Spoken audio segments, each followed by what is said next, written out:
Donald Trump recently issued a statement that has set off a chain of events with repercussions that extend far beyond the usual political headlines. In an unexpected and bold move, he shared an article from New York Post with a headline that might have been plucked straight from a science fiction novel. The article proclaimed that Western Canadians were excited to become the 51st state of the U.S., a headline that sounds more like the premise of an alternate reality than serious news. Among the scant 3 people interviewed for the article was Danielle Smith, the Premier of Alberta, whose previous suspicions of having connections with Trump in an election interference scandal had already raised several eyebrows. Yet this was not the end of the controversy. In his characteristically provocative style, Trump went further by asserting, "We don't need energy from Canada, we don't need lumber from Canada, we don't need anything from Canada," while paradoxically hinting at incorporating them as the new state. Such contradictory rhetoric has been described by experts as tantamount to shooting oneself in the foot, a move that not only infuriates an already aggrieved neighbor, but also places severe strain on the U.S. import industry, which is grappling with rising raw material prices. One might quip that if self-sabotage were an Olympic event, Trump would surely bring home the gold medal. Within less than 48 hours of his controversial statement, Canada was quick to pivot into what can best be described as an elbows-up retaliation mode. According to The Guardian, flight bookings from Canada to the U.S. plummeted by a staggering 70%, and a significant number of Canadian consumers abruptly ceased purchasing American goods from major retail chains. Las Vegas, once the city that never sleeps, now exudes an eerie quiet reminiscent of pandemic times. Only instead of missing the ubiquitous face masks, visitors seem to be mourning the loss of their favorite shopping sprees. Canadian officials and celebrities alike have taken to expressing their discontent in creative ways. Billboards began to emerge across America, emblazoned with the message, "Tariffs equals taxes, Trump's taxes you pay." A statement so direct that it appears to leave little room for misinterpretation. In a heated yet intimate conversation in Georgetown, Ontario, Canadian Prime Minister Mark Carney spoke with rare candor. Addressing the situation head-on, Carney declared, "We also have to stand up directly to a man named Donald Trump. A man who don't blame you, don't blame him. No, a man who wants to break us so America can own us." With those emphatic words, he unveiled a concise 3-step plan in response to these mounting pressures. "We're going to fight, we're going to protect, and we're going to build," he announced, outlining a strategy that seeks to transform the 13 provincial economies into a unified, strong federal bloc through the ambitious plan to build 500,000 houses per year. Carney's approach was far from subtle. It even included a pointed jab at his political opponent, Pierre Poilievre, who had earlier proposed cutting welfare programs, including dental care, pharmaceuticals, and child benefits, with the assertion that these measures would lead to an increase in everyday costs. In an illustrative example of this economic peril, he mentioned that under the proposed tariffs, eggs could see a price hike of about $1.75 per carton, a concerning development given that prices for everyday essentials were already steep. $275 per pound for salmon, $87 for a loaf of bread, $75 for a jar of jam, $150 for a bar of soap, $137 per pound for flour, $1 per pound for sugar, $3.25 for a bottle of olive oil, $200 per pound for pork roast, $160 per pound for sausages, $150 for a bottle of vinegar, and $1 for salt and pepper, while even a cup of tea might cost $1. The impact of these increases falls most heavily on low-income families, small households, and large families alike.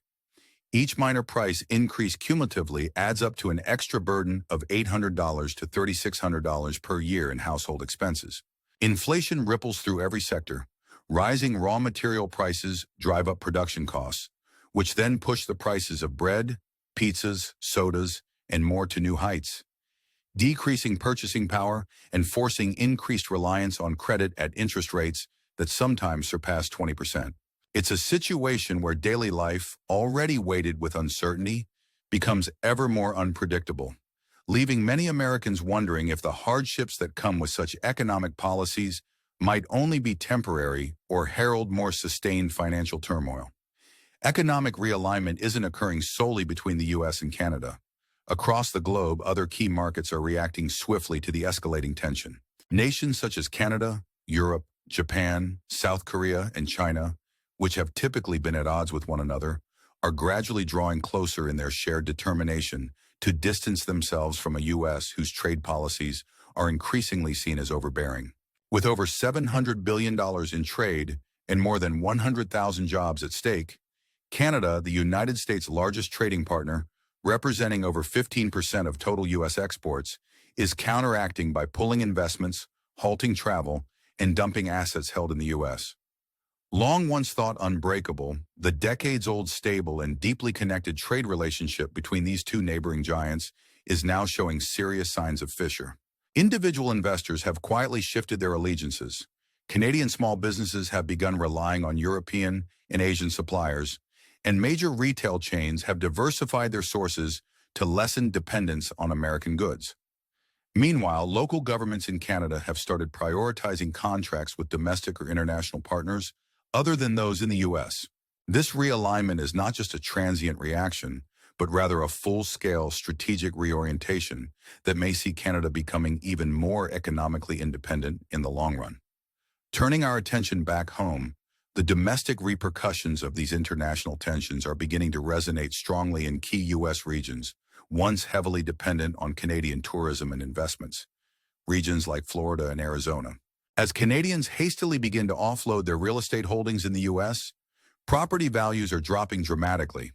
The once robust economic influx provided by Canadian tourists is diminishing, thereby cutting sharply into revenues for hotels, restaurants, and local attractions. According to research by U.S. travel groups, even a modest 10% reduction in annual Canadian tourist spending could jeopardize more than 100,000 American jobs. States such as New York, Nevada, and California, which collectively welcome millions of Canadian visitors each year, are now feeling the undeniable strain of a relationship that was once taken for granted. For many Canadians, this wave of economic resistance is not driven solely by profit, but also by a deep collective sense of defiant pride. Rather than engaging in heated arguments or relentless public confrontation, they are applying pressure quietly by diverting their spending, investments, and travel to alternative destinations. In this multifaceted boycott, their aim is clear: to press where it hurts the most in America's economic framework. At the same time, Canada is not simply sitting on its hands. It is actively forging new trade alliances by leveraging the Comprehensive and Progressive Agreement for Trans-Pacific Partnership, CPTPP, and nearly eliminating tariffs with European partners. The nation has now extended its trade ties with Japan, Australia, Vietnam, and other fast-growing economies, even exploring the potential for deeper markets in Brazil, Mexico, and Argentina. With Canadian companies shifting their supply chains from manufacturing to logistics, the driving goal is to reduce reliance on the U.S. market and cultivate long-term economic independence.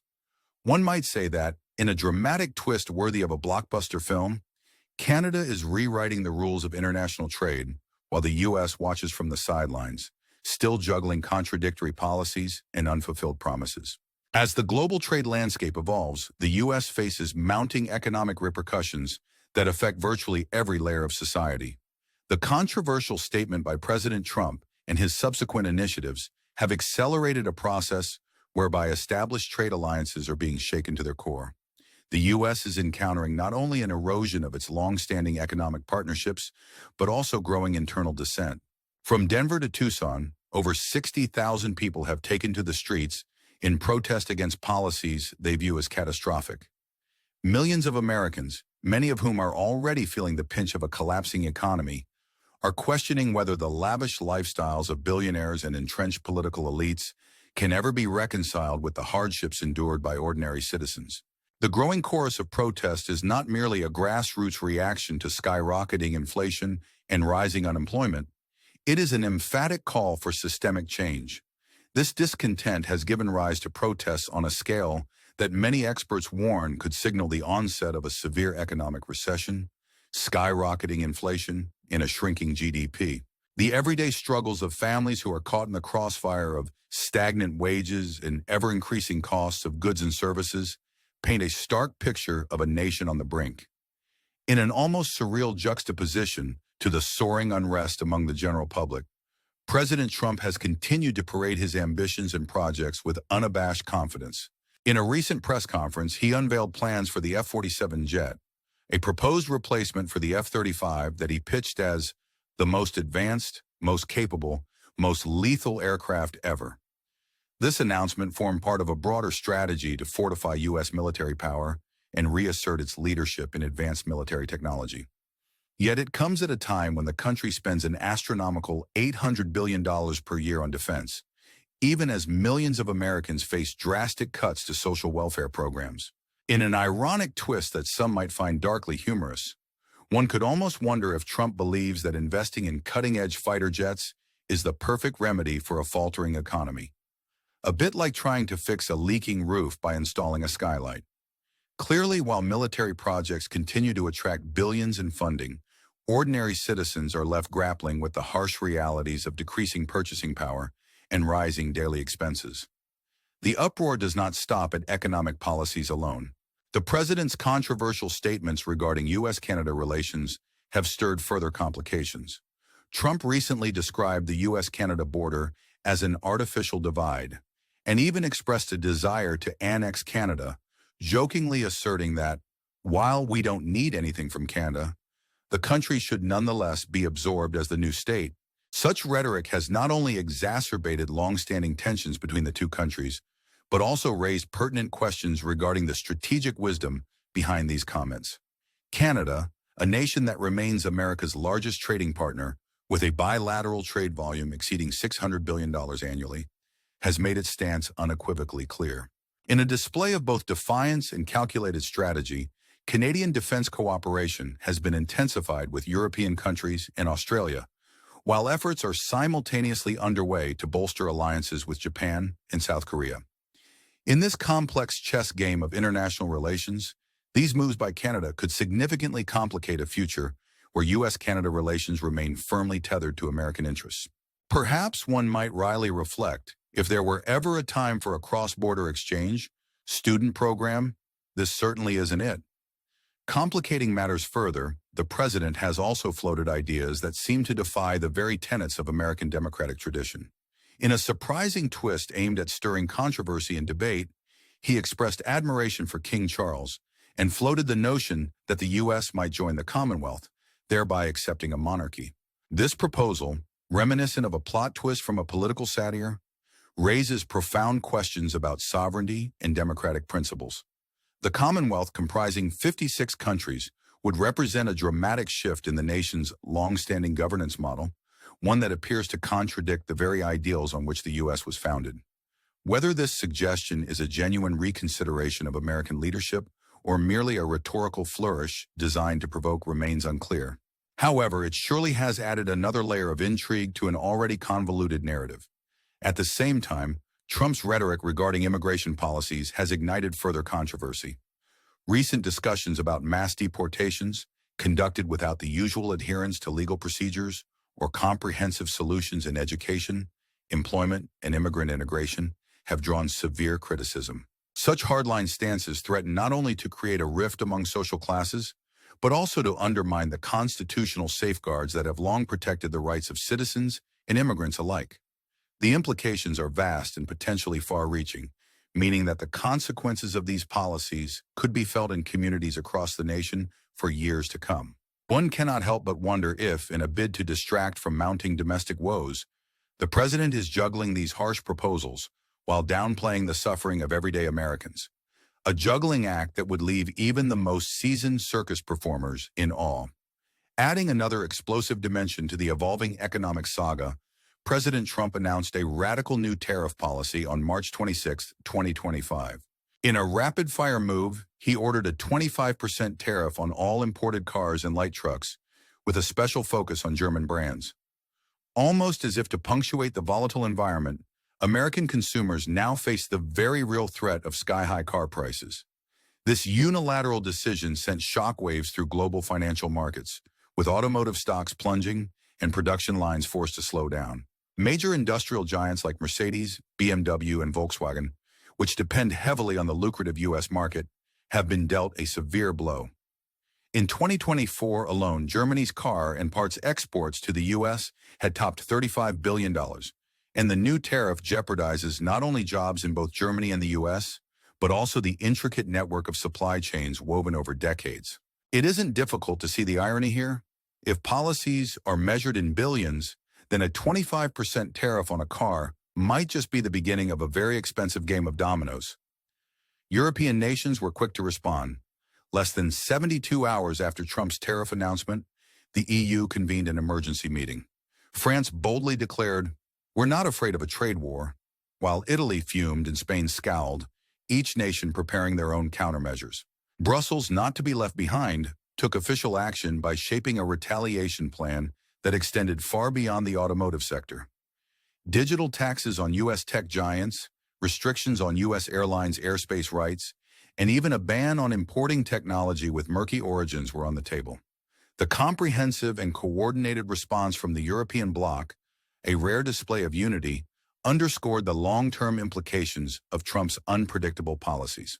This has led some astute observers to wonder if we are witnessing an economic disaster masked in strategic ambition. In fact, one might sarcastically remark that if tariffs were as effective as decorating a Christmas tree, then perhaps the holidays would be a lot more expensive, but infinitely prettier. Such jest aside, the reality remains stark. America now stands at a crossroads where every strategic move carries immense economic risk.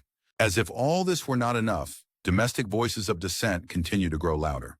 Protests have erupted nationwide, with over 35,000 demonstrators gathering in Denver, Colorado, and an unexpectedly high turnout in Tucson, Arizona, 8 times larger than anticipated. In every corner of the country, citizens are voicing their anger and frustration, carrying placards that denounce a government they feel has sacrificed the many for the few. While leaders and billionaires continue to enjoy their luxuries, millions of everyday Americans struggle to make ends meet. The rising cost of living, spiking inflation, and the prospect of enduring a severe economic recession have created an atmosphere of palpable tension and unrest. It is a potent reminder that when a nation's policies no longer reflect the needs of its people, even the most established political powerhouses cannot escape the consequences of their actions. For those of you watching, if you appreciate an honest and in-depth analysis of these complex issues, please consider subscribing to our channel and engaging with this video by liking and commenting. Your voice is just as important in this dialogue as the experts on this screen.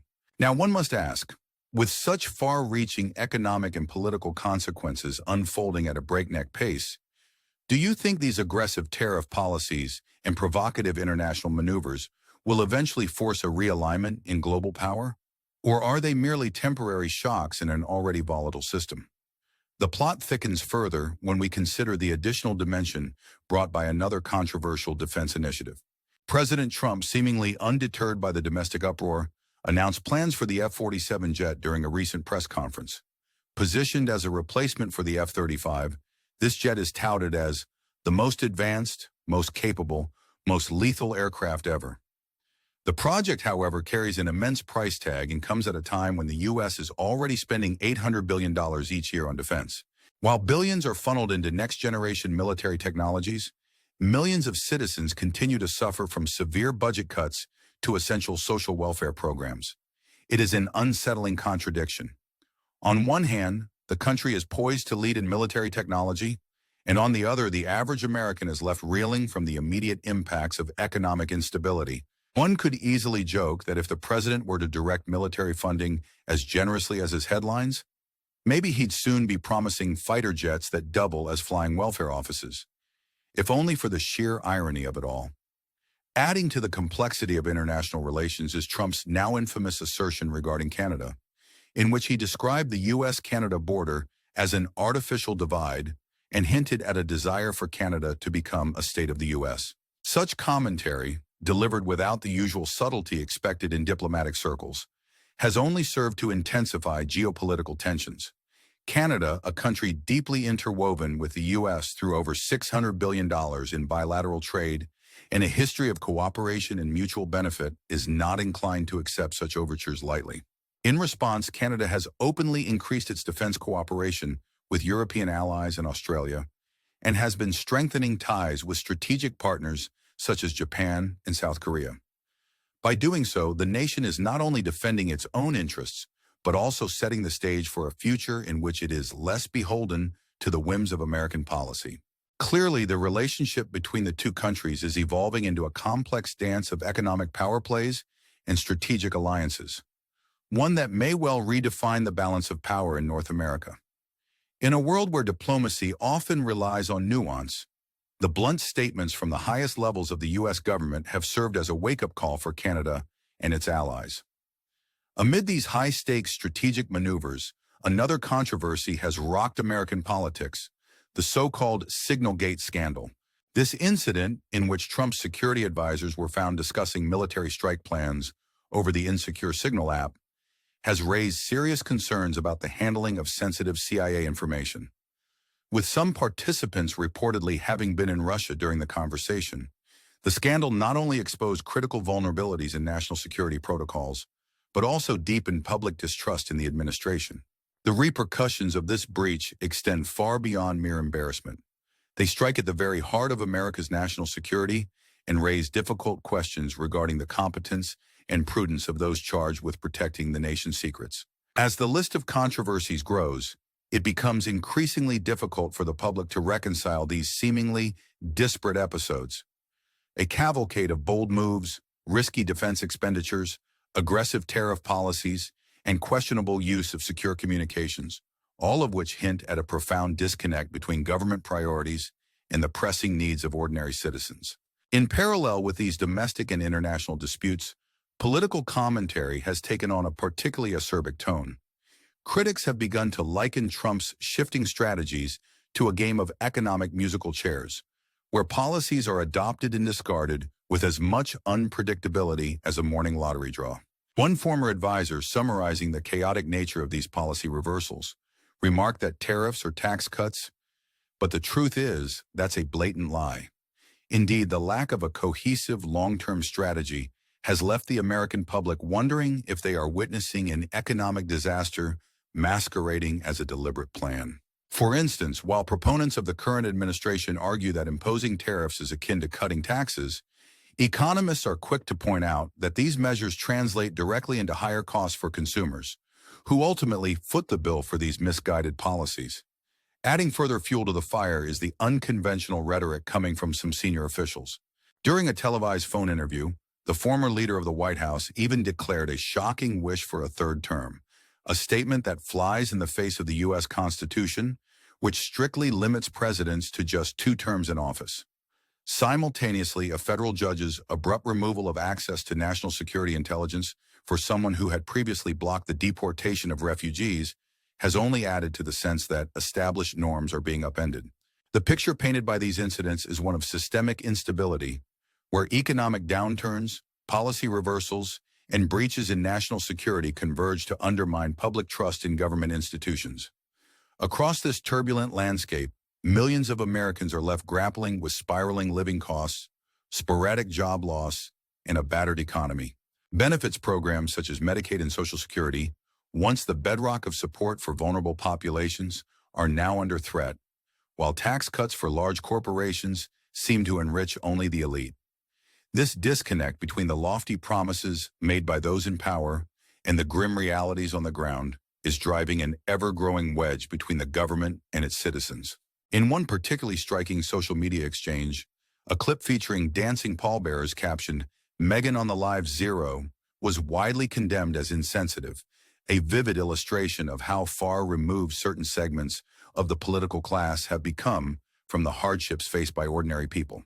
As Americans face ever-mounting economic pressures and a political system marked by uncertainty and abrupt policy shifts, it is natural to ask a fundamental question. How much longer will the nation endure this volatile chaos before substantive change is made? With key industries, ranging from agriculture to real estate, feeling the impact of disrupted supply chains and fluctuating market dynamics, it seems that no sector is immune to the fallout of these policies.